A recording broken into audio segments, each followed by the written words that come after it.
Hello, everyone, and welcome to a Pathfinding Shattered Stars supplemental. The first thing I want to say is that if you are playing this campaign, that is to say, if you are Leon, Darby, Gala, Greg, or Ben, you are not allowed to watch this broadcast. So click away.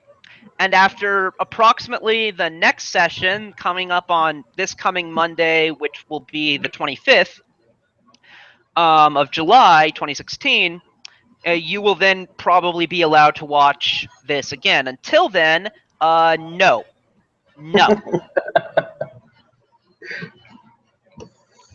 So, you're the other person on. So, with the trust that you're gone, sometime in the next 5 seconds, 5, 4, 3, 2, 1. You receive 1 permanent negative level if you're still here. Okay, now that you're gone, Kevin. Yes. So the time and day for your little tricky meeting with your dwarven friend has come, and you wait at the base of the at the outside of Kairmaga, at the base of the wall, with the understanding that they are to meet you on the roof near here. The wall is about 40 feet. Yeah, or no, the wall is, I think, yeah, it ought to be 60. We're going to say the wall here is about 60 feet high. Okay. So I'm gonna see if I would test the turn thing here if I could find it. So what I'm instead going to do is I'm just gonna open a Word document and keep track of rounds. Okay. No, Excel. Hold on. Why would I ever use Word for that?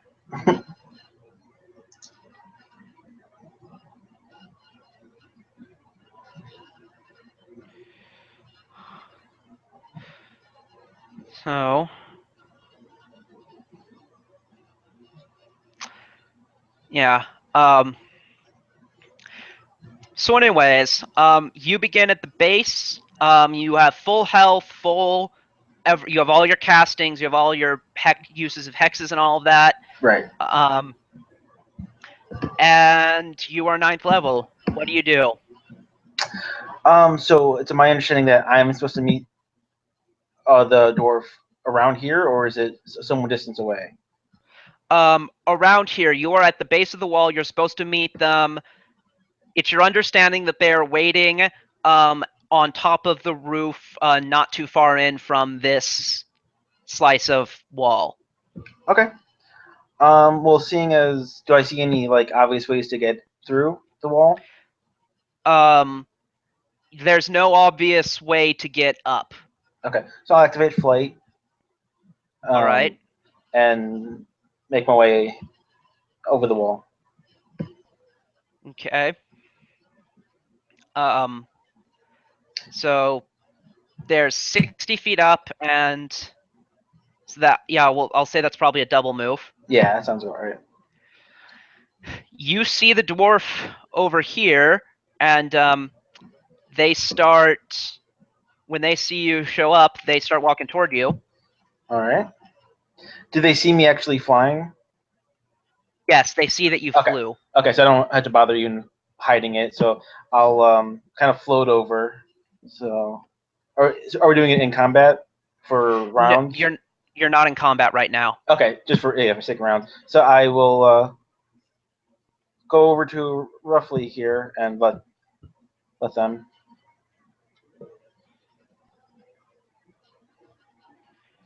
10 feet is a reasonable space to be from someone when talking. So they say, in a female dwarven voice, which, by God, that's basically impossible. How Hello. I was told that you are someone to contact if I need someone eliminated.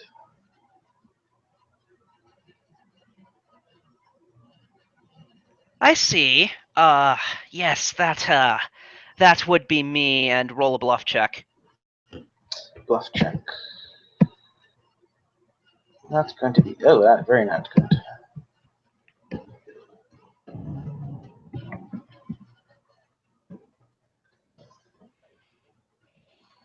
14. Okay, you suddenly see her on edge, and she's like, "What do you want, really?" I want to know about a mission that I think you might have undertaken approximately a year and a half ago.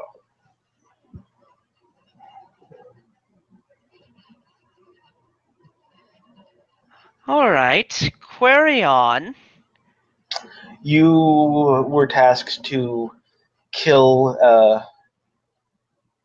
an archer, and you cleaved an older woman instead. All right. She has. Okay.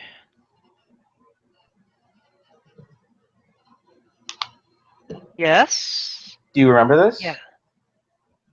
Okay. Vaguely. Was this Vaguely.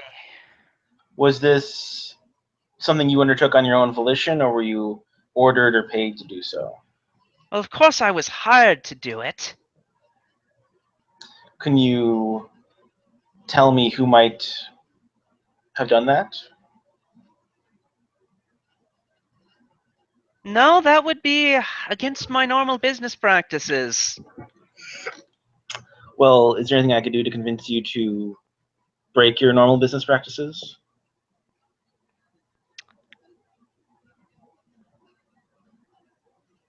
Hmm.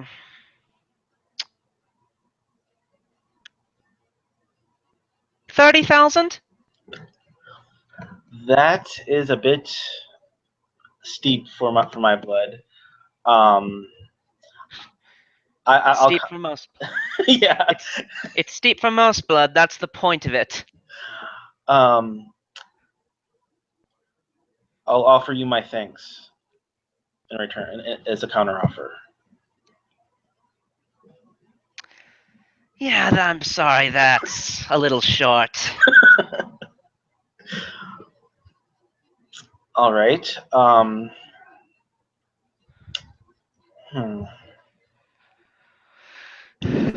I am not without power, and I would prefer not to resort to pain as a motivator if I don't have to. She kind of bears her axe and says, "Am I to interpret that as a threat, dearie?" Well, you can interpret it however you wish, but yes, actually. She chuckles and says, "Look, fellow, there are two things I don't take kindly to. The first is being threatened. The second is having my time wasted. So I'll be going now." And she begins to move. Okay.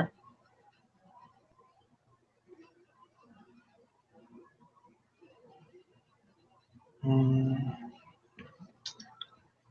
Okay, I'll act at this point. All right, you'll roll initiative at this point. Yeah, that makes sense. Or Um, actually, she'll get is a perception check to act in the surprise round. okay.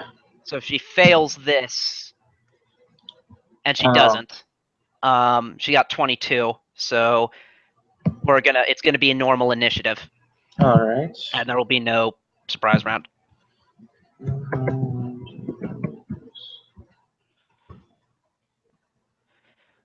All right, she got a higher roll. Okay.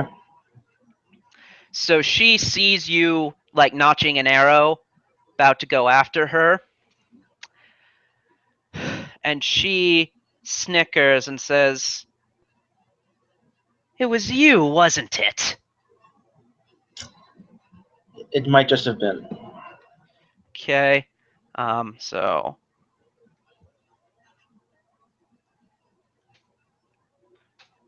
what I need to check is some of the action economy here.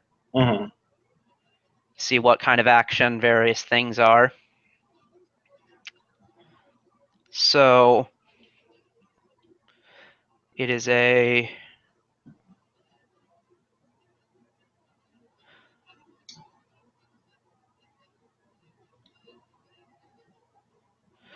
okay, it says it doesn't specify what kind of action, so I'm going to say it's probably a standard. Okay. So, given that she's not going to do it, she is instead going to 5-foot step here, reach into her bag for a potion, quaff it, and it becomes your turn. All right. Um, being that I'm not usually 1v1, I'm going to buff myself instead of attacking right away. Actually, I will. I'll cast slow as part of my attack. So I won't be making a ranged attack. Okay. Or how? I'm not sure. I don't understand quite how that works.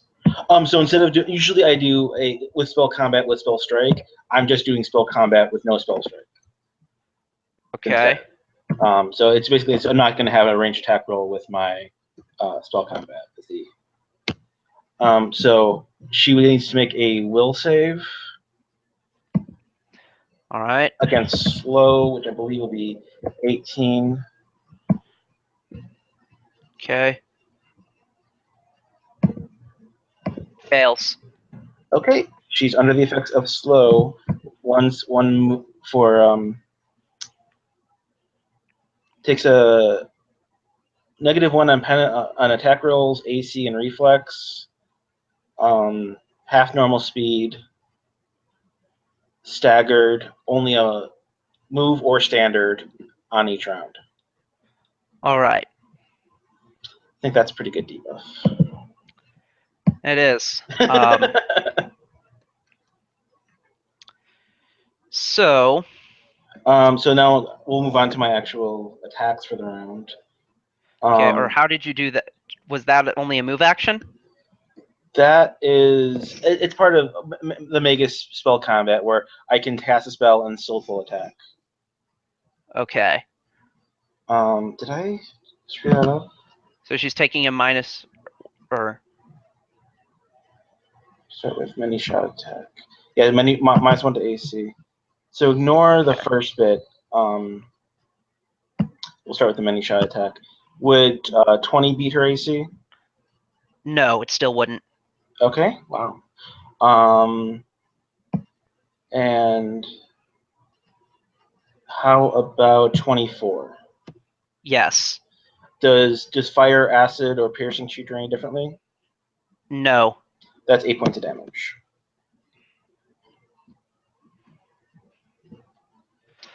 All right. And I'll 5-foot step just to be a little further away. She reaches into her bag for another potion very slowly and 5-foot steps toward you. Okay. It's your turn. She doesn't take a standard? Because she's under the effects of slow. Oh, duh! Right. You're remembering better than I would. So now I will activate my Arcane Accuracy, which gives me a +5 to each attack. So I'll paste it as normal, and then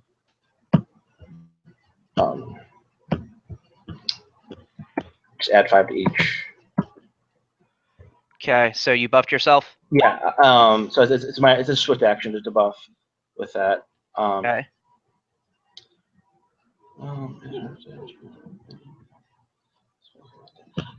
So 33 beats her AC, I'm assuming. Yes. So that would be 11 damage. So I'll add it. So that would be totaling up 34 damage. Holy shit. That doesn't hit. 34 damage for those attacks. And then with my spell damage, so 77 damage total. 34.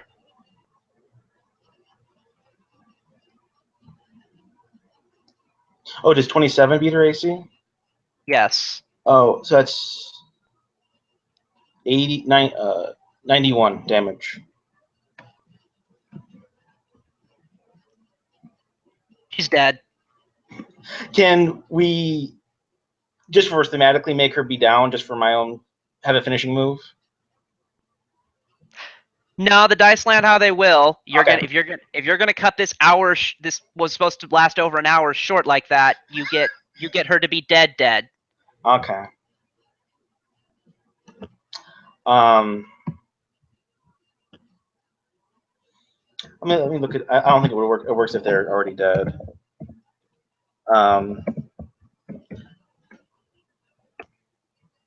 So I'm sorry. I'm willing to have this be erased and go again with a +1 or +2 level if you want to level up and she could be a level 12 or something against my level 9. No, I'm fine. I'm not so earnest to kill you that I'm gonna throw you up against something you could never beat. Mm-hmm. Yeah.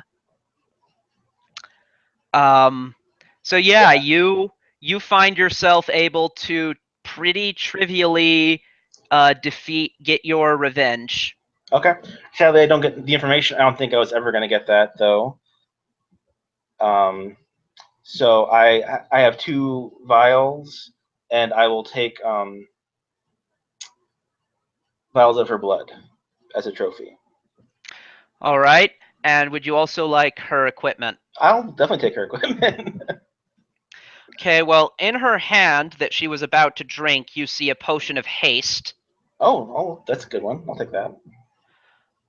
She has a cloak of resistance +1, a hat of disguise.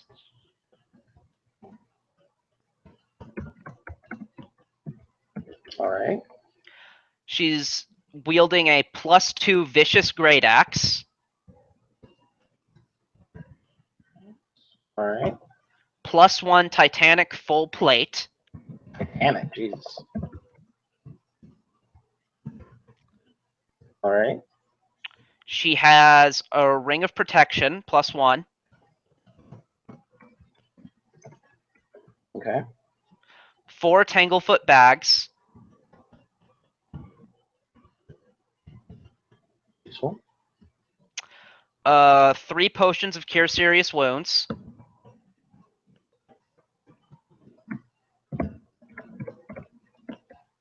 All right. have I mentioned the hat of disguise? Yes, you did. And a +1 adaptive composite longbow.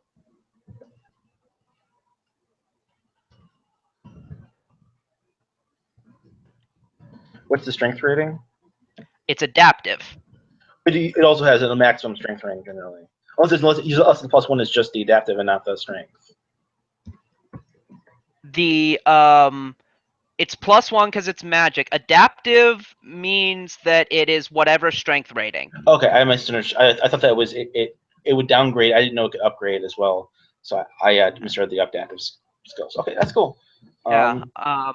It its maximum is at least +7 because that's what she is with all of her buffs. So yeah, we'll split +7 just in parentheses because that's what Yeah. she would be. She should have at least set to that. Yeah. Yeah, she I'm going to describe her to you for a moment so you can see what you skipped. Had you allowed her to get to her full power, which would have taken which actually would have only taken 1 round had she not stopped to take her potion of fly, and which that's what she quaffed, Mm-hmm. and had she not been hindered by the slow, she would have used the Titanic full plate to up her size category. Jeez. And then she would have quaffed her mutagen, which would have given her a +4 to strength, which would have total given her a +6, therefore. Mm-hmm. Since she already has a 19, that puts her at 25. That's nice. She, with her +2 Vicious Great Axe, would have then been attacking on a full attack, been doing 21/13 for her attack bonuses, Mm-hmm. and been doing 5d6 plus 25 damage per hit. Ooh. Yeah, that could one round. That she could have one rounded. It basically, yeah. If she could have one rounded me, if she just went for the attack, she probably could have done some serious damage right off the bat. Yeah. Though each time she did that, she would have done 1d6 damage to herself, because that's what vicious is. Oh, okay. I imagine Valda will nonetheless find the +2 Vicious Great Axe interesting. Yeah. Obviously, none of this really exists yet as far as the game is concerned. But Yeah. after that point, I'll put it on the party's uh, list, and we can go from there. Yeah. The Do +1 Titanic full plate is also probably interesting to Valda.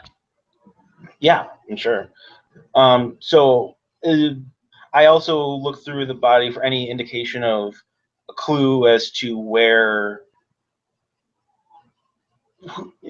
any sort of that might lead me to figuring out who isn't really behind all of this, who is really in charge, or who ordered her, or organization she belongs to, anything of that nature.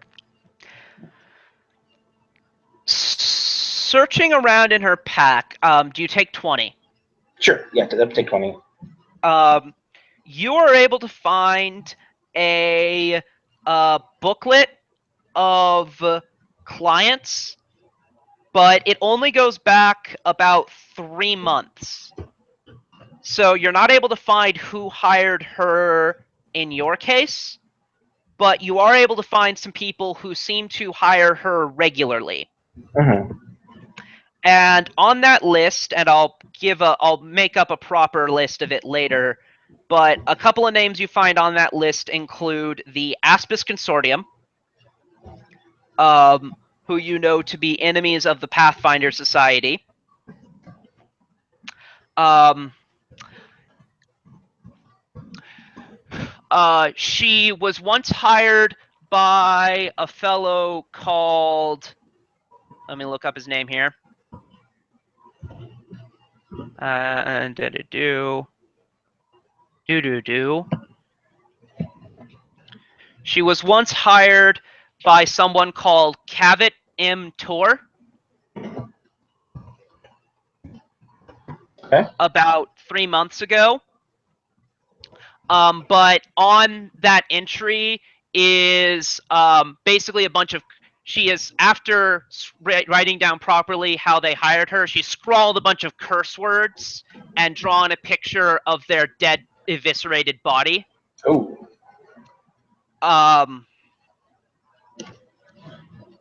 and if anyone out there knows the reference I just made, you win.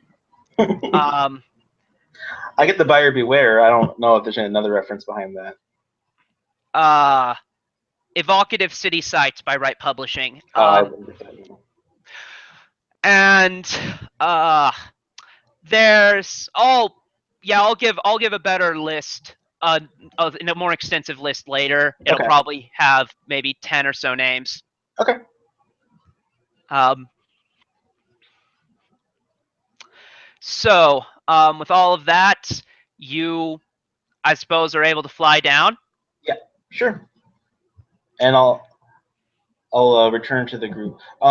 How we're a considerable distance away from where we were when I got that clue from the guy. I think he was in a prison.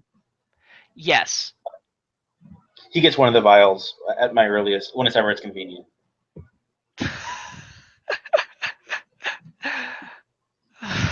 That's why I took two. uh, um, uh, you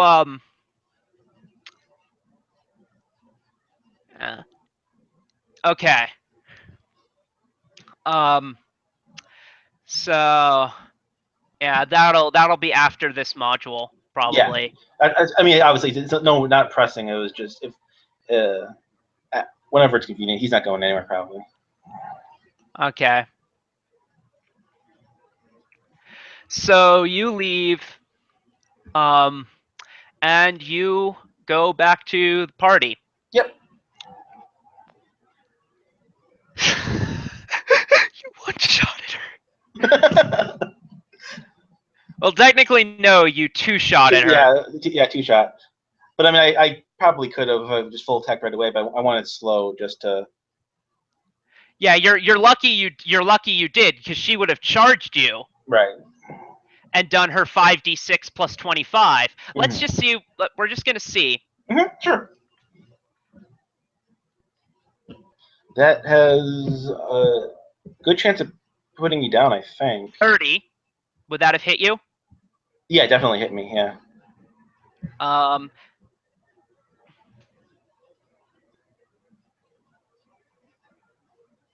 43 damage. So That would, it wouldn't have got you down. no, but it would have put a huge dent. That was, and after that, I probably wouldn't have done cold. My snowball, I would have done something to buff or debuff because I have a couple of those prepared Yeah. for that. I would have done probably mirror image because that's a pretty good buff. It gives like a pretty high miss chance of any attack. Yeah. Um, but yeah, if you ever want to set up another one of these again, as I continue my side quest, I'm more than willing to go up against some people on my own. Yeah. There's also that when you signed up to this, you said that one of the conditions for you being chaotic neutral was a redemption arc. I actually intend to start that up coming soon. Sounds good. Uh, and it'll be your agency, but I think I know who can melt your heart. Okay. Speaking of which, as you run back to the party, you hear barking